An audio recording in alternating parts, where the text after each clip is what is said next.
Palestinians displaced again and again at every phase of Israel's ground offensive into Gaza. We can't find any carts or transportation, says Ismail Obaid, on the move with his family. People, feel for us, for God's sake.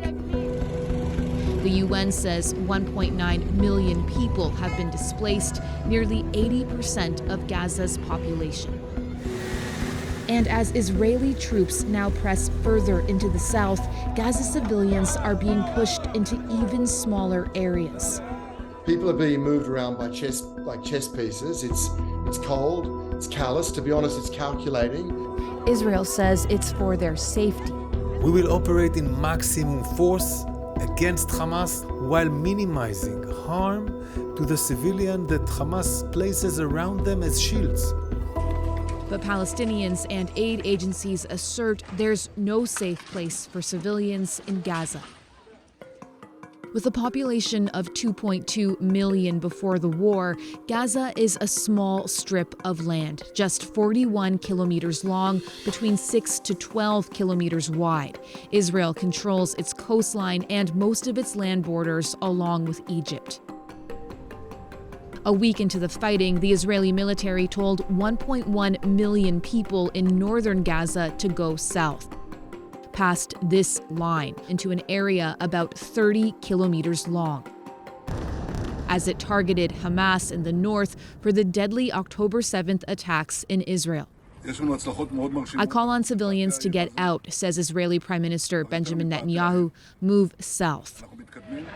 Hundreds of thousands eventually fled through evacuation corridors opened by Israeli troops, so many on foot, carrying what little they could. Countless ending up in crowded, squalid tent cities.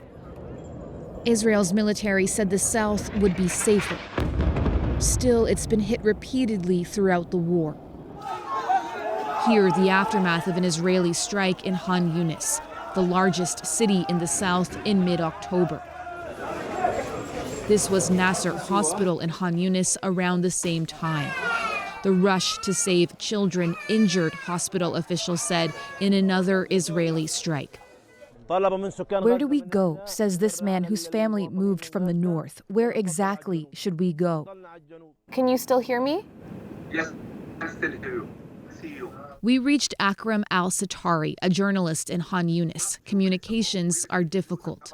What has it been like for you? A chronic anxiety. It fear. Even when you are sleeping at night, you wake up to the very strong explosions. Israel's most important ally pressured it for change. Taking more effective steps to protect the lives of civilians, including by clearly and precisely designating areas out of the line of fire. It means avoiding further significant displacement of civilians. In this expanded ground offensive now into Han Yunis, where Israel believes senior Hamas leaders are hiding, the U.S. says Israel's strategy has shifted somewhat, pointing to a new grid system created by the Israel Defense Forces for more targeted versus the earlier mass evacuation orders, those in the central and northern Han Yunis blocks being told to move south.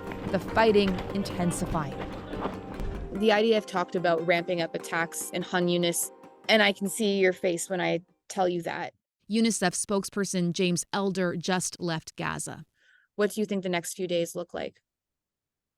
Utter bloodshed, just heartbreak. More and more children will see their mum and dad killed. More and more parents will spend the rest of their life not having their daughter or son who's been killed.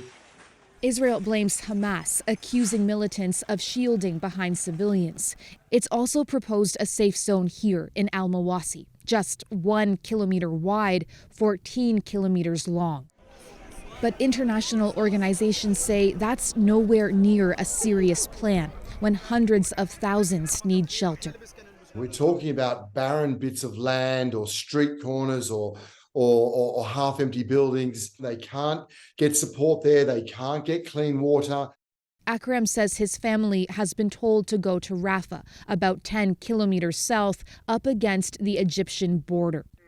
But if they leave, he fears they'll be forced out of Gaza entirely, never able to return. The situation is extremely dire, and it has been leaving very, very profound effect on the people, the ones who were lucky to stay alive. Staying alive for the displaced is getting harder by the day, say aid agencies, in these overrun camps they now call home. We may see from disease the same number of children killed as we have from bombardments.